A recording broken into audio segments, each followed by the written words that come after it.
So what we're going to do is we're going to draw this picture here, or at least use it as a base reference for the drawing that we're going to do.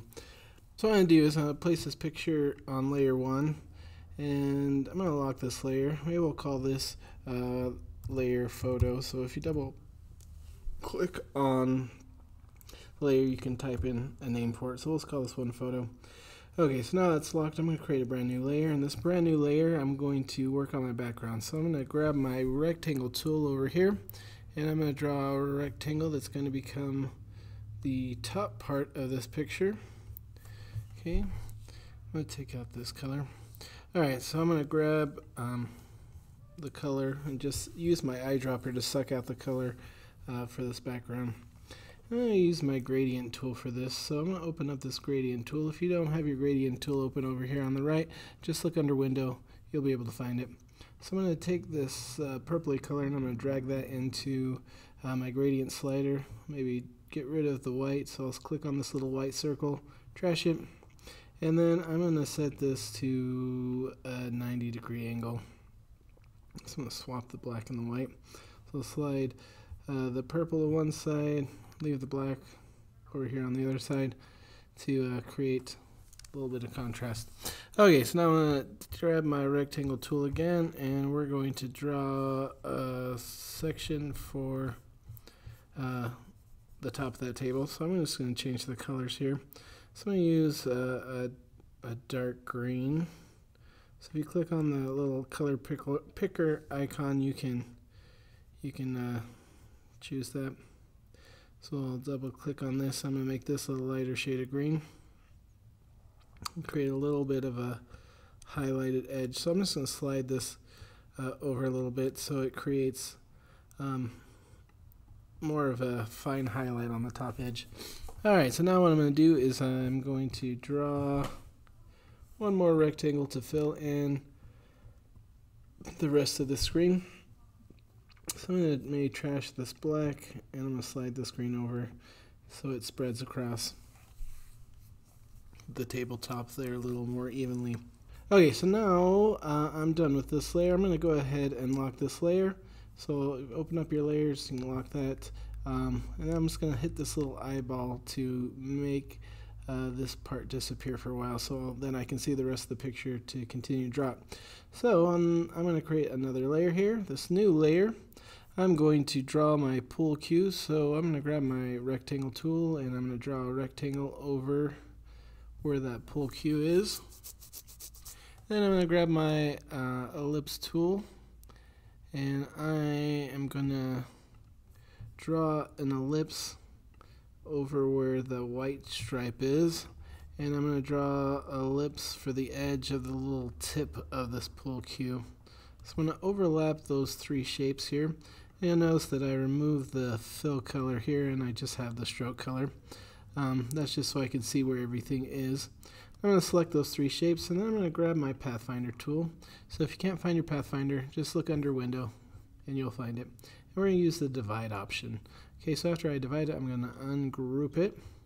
And after I ungroup it, I'll deselect it. And then I'm going to select those circles that are hanging out on the edge to get rid of them.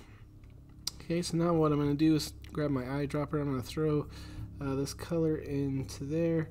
And I'm going to use my gradient tool again. So I'll open that up. And I'm going to drag this brown down into that. And I'll trash the green, and maybe I'll make this a darker shade of brown just to kind of round out the shape a little bit.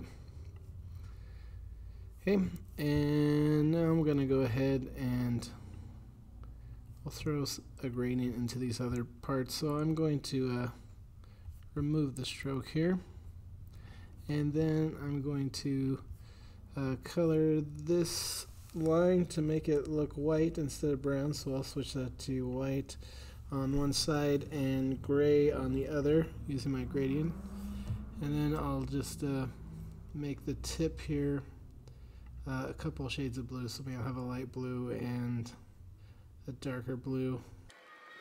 Now what I'm going to do is I'm going to draw the hand. So to draw the hand, I am going to grab my pen tool, and I'm going to move the fill color to the stroke. So if you click on this little arrow here in the corner, it'll swap those two things.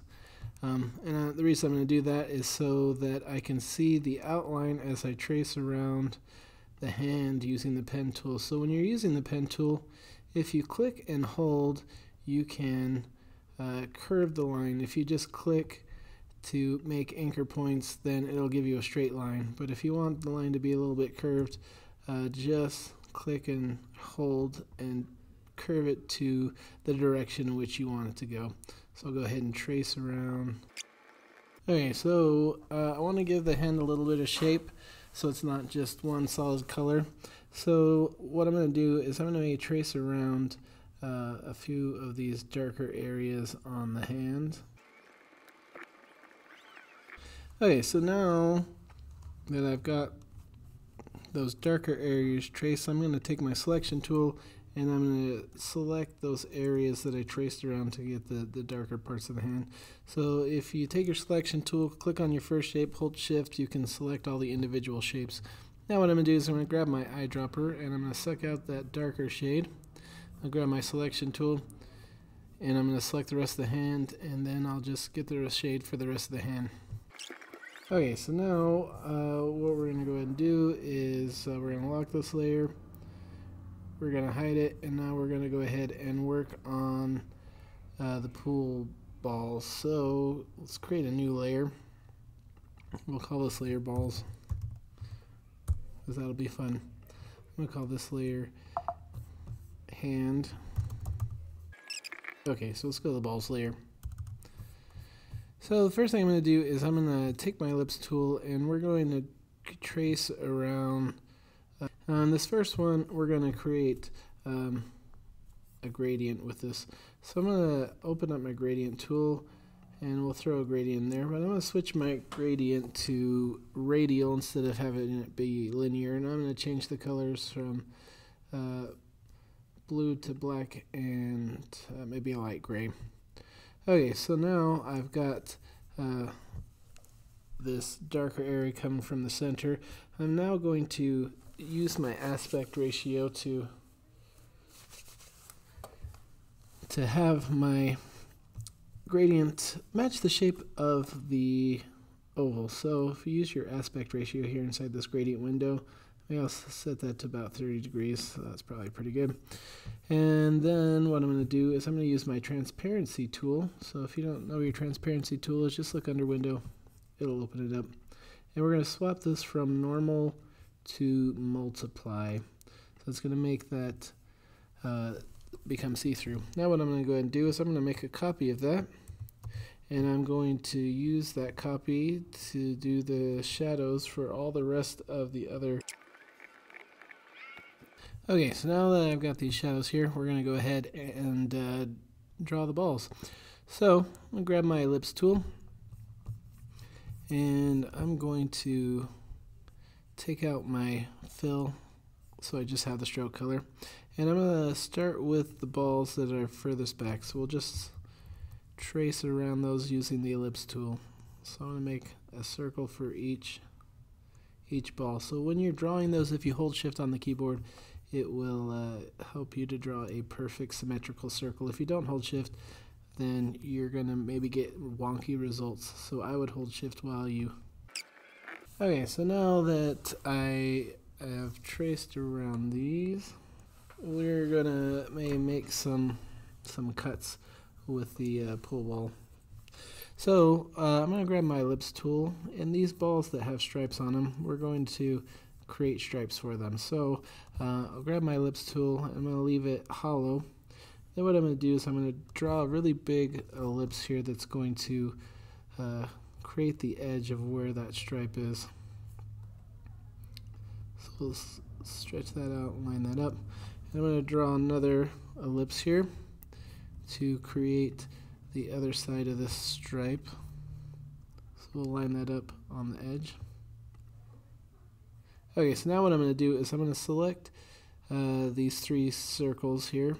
So I'm going to grab the original circle, hold shift, and then I'm going to grab these two overlapping circles.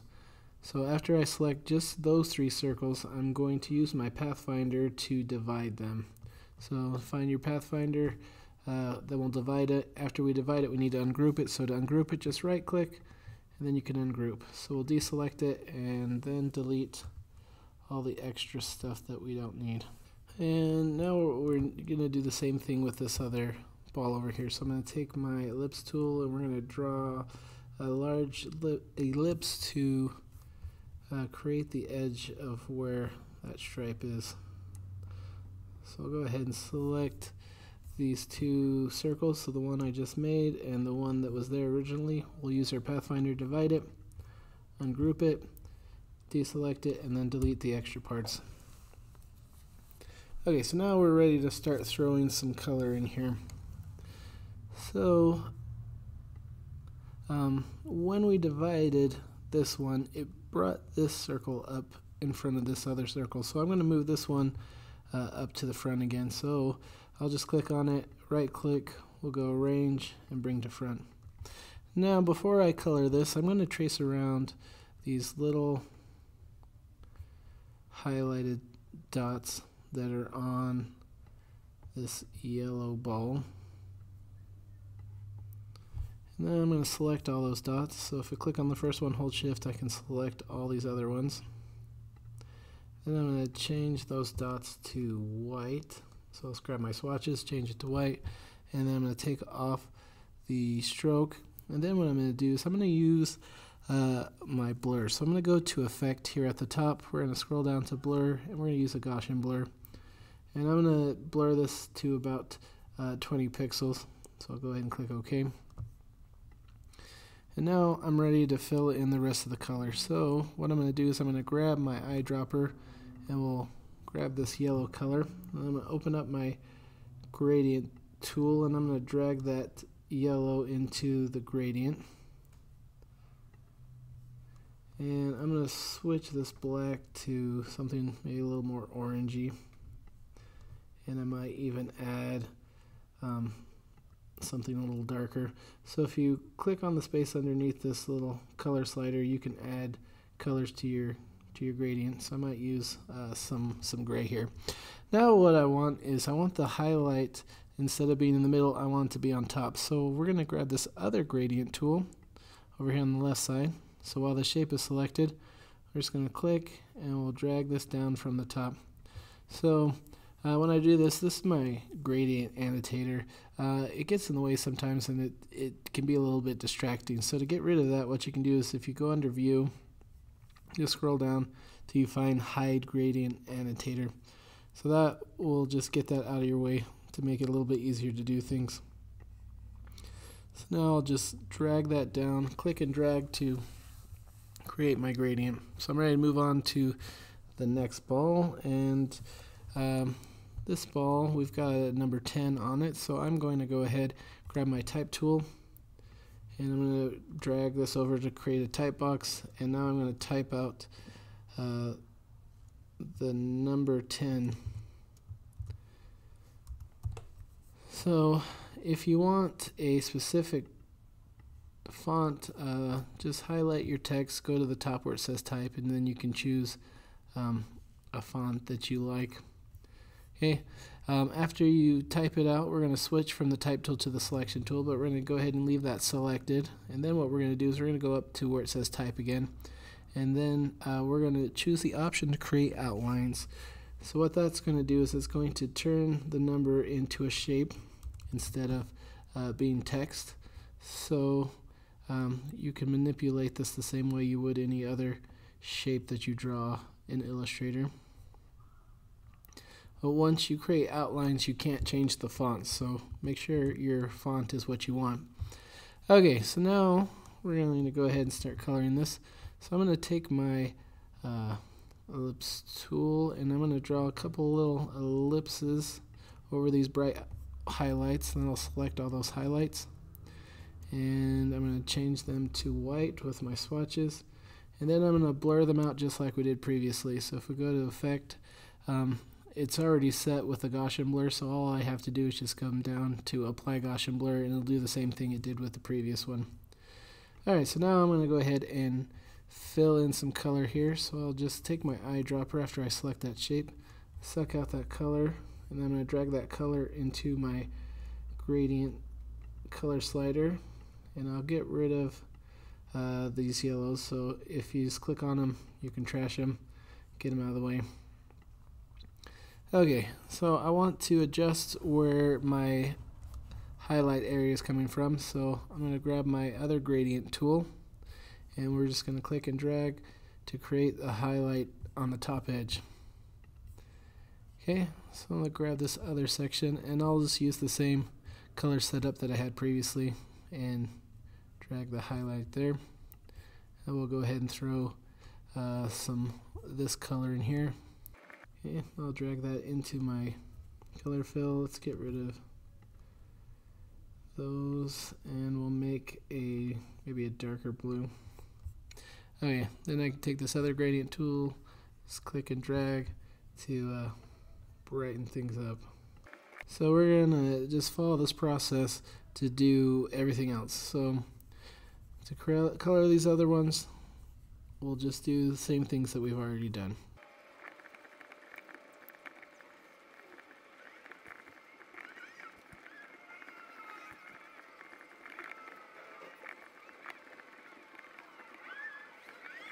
Okay, so now we've got everything all drawn out. We can go ahead and open up our layers, and we'll just bring everything into focus.